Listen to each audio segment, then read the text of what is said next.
What is ulcer in Igbo language? What is asthma in Igbo language? Gịnị bụ ulcer n'asụsụ Igbo? Gịnị bụkwa asthma n'asụsụ Igbo? Ka anyị gbapụ ọsọ. Ọ bụrụ na ị gee ntị nke ọma, taa ị ga-amara ihe anyị na-akpọ ulcer maọkwa asthma n'asụsụ Igbo. Ka anyị gbapụ ọsọ.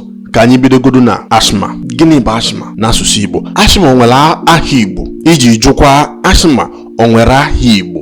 Ọ bụrụ na asthma nwere aha Igbo, biko gwa anyị, maka mụ onwe m anụtụrụ m, mana abịa m taa ka m gwa gị ihe mụ onwe m chere na ọ bụrụ na anyị kpọọ asthma n'asụsụ Igbo. Echere m onwe m chere na ọ ga-adaba unu maka nsi eme onwe ihe nchọpụta mpụta mbịa kọwaa mbịa kụzie mbịa zisa. Ọrụ gị bụ inye aka na-atụsara m ijije a na nnapụta na-akọwa ụmụ ihe ndị a. Nyere m aka na-atụsa anya bụ ijije ka onwe ike na-eru ụmụ Igbo niile aka, na-eru anyị ntị, ka anyị nwee ike na-amụta ma na-esonye. Gịnị bụ asthma n'asụsụ Igbo? Unu ma ọrịa bụ asthma nke ọ ga-abụ bidola onwe ihe ha na-apịnye n'ọnụ ha, o wee nyere ha aka wee dokwa anya bụ onye o nwee ike ya bụ ya emebe gị ma ijiri onye bụ ya na-apịnye n'ọnụ, o nwee ike isi ebe a bụrụ onye nwụrụ anwụ. Gịnị bụ asthma n'asụsụ Igbo? Mụ onwe m bụ eze nna ya, dịka m si wee mee nyocha ma ihe nchọpụta ndị dịgasị iche iche gbasara ọya a na-akpọ asthma. Ihe m ga-akpọ asthma n'asụsụ Igbo bụ ọrịa ume ọkụ. Ọrịa ka ọ bụ nya ma ọrịa ji dị ebe ahụ. Ị nwekwara ike iwepụ ọrịa kpọọ ya ume ọkụ. Kedu ihe kpatara m ji kpọọ ya ume ọkụ? Mgbe ụfọdụ ị nwekwara ike ikpe ụkwara ume ọkụ, maka mgbe ụfọdụ ọ na-eji ụkwara abịa, onye a na-akwa onye bụ ihe na-eme ya. Kedu ihe mere m ji kpọọ ya ume ọkụ? Maka na obi dị ime onye ọ na-eme, ọ na-ahịarụ ha ezigbo arụ iku ume. Onye a ga na-agba niko ka o kute ume, ya bụ ha ma nkwu ya ka ume. Onye kuzi ume a n'ike n'ọkụ ma ya bụ na okubighị, maka na onye ya bụ ihe na-eme na ebe ikuku ndụ na-esi abịa n'ime na-abụ ya bụ ọya tụ mmadụ. Ebe ahụ ikuku ndụ na-esi abụ onye a n'ime, o wee kupụkwanụ nke ọ na-ekupụ. Ebe a na-ejezi je atachi pee ezigbo mpe, nke bụ na ikuku ịgbakwuzie ma ọ pụọ na-abụ nsogbu na ya bụ ihe kpanie, maka onye ọ na-eme ya abụkwa ọ lekọtakwa onye a dajụọ ọ dịbakwa mma. Onye bụ ihe kpanikwa nya ebe ejekwa tachido ịma na-ekupụ ume, ịma na-ekubata ka onye a nwee ike nya dịrị onwe ndụ na-agbakiri ahụ, na-achọ ka ụkwụ ume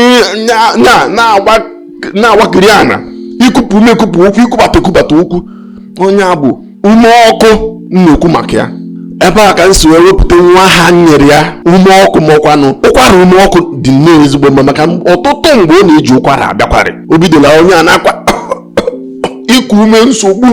O nwezi ihe a ha na-apịnye n'ọnụ, ọ bụrụ na iji ya mana ọ dịghị nso, mgbe onye a bụ na onye a nya bụ na m na-adọkwa aka na ntị.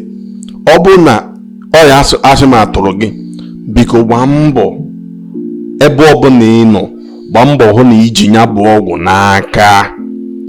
Gbaa mbọ hụ na ya bụ ọgwụ na-akarị gị aka nkụ n'aka gị.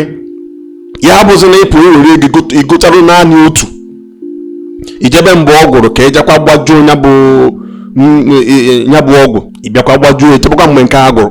Nwa ọgwụ a nwezuo ya ihe karịrị 5, maka na ewepụkwa ya bụ ọgwụ. Ya bụ ọrịa bụkwa ya bụ ndị mmadụ ogbupụ ozugbo. Biko ma na ebe ọrụ gị nwee nke dịgodo ebe ahụ adị, bụ na ebe ọrụ gị bụ ebe chịkọrọ ọnụ, bụ ịma na ọ naanị gị na-abanwu, kwarapụ ebe ije dobekwa ọgwụ gị ebe a. Ndị omekome, ndị ajọ mmadụ, ndị na-ahụ gị n'anya, je gbakwere gị ihe a gbanyere gị na ya, ịtụ ya n'alụ nke a ka njọ. Akpa iji apụ ya na-adị n'ime akpa gị, n'ime ụlọ gị, ya dị nnọọ n'ebe niile. Ọ dị ma na usekwu, ọ dị n'ime ụlọ, ọ dị n'obi, ọ dịkasị ya bụzi na naanị otu ka ihe enwe mgbe nke a jigwuo eje gbajubie. Adịghị ama ama. O wee bụrụ ya bụ na mụ onwe mbụ eze na ya kpọrọ asthma ọrịa ume ọkụ, ma ọkwanụ ụkwara ume ọkụ.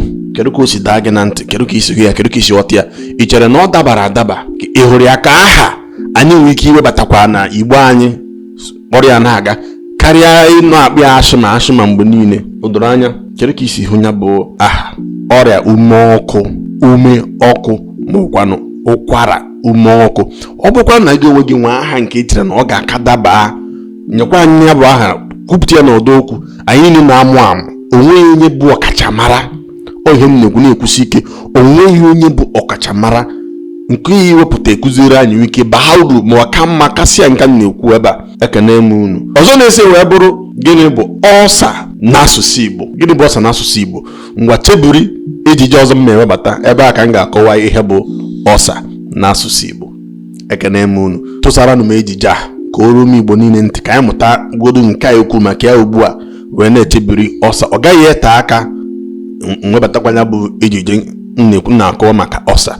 Gbaa mbọ nọdụ nso tụsara m ejije a, tinye okwu n'ụdọ okwu ka ọ na nwere ikwu ma binyekwa aka n'akara ịhụnanya makwa n'akara mmasị. Biko ana m arịọ biko ma cheta na onye gị na bụ Igwe Eze Nna ya, ezigbote onye ọhọfịa kala aja arụ, onye mgbazi ndị Igbo ka a na-akpọ m onye nkụzi. Darụ na ụmụnne m, ka ọ dị mgbe ọzọ.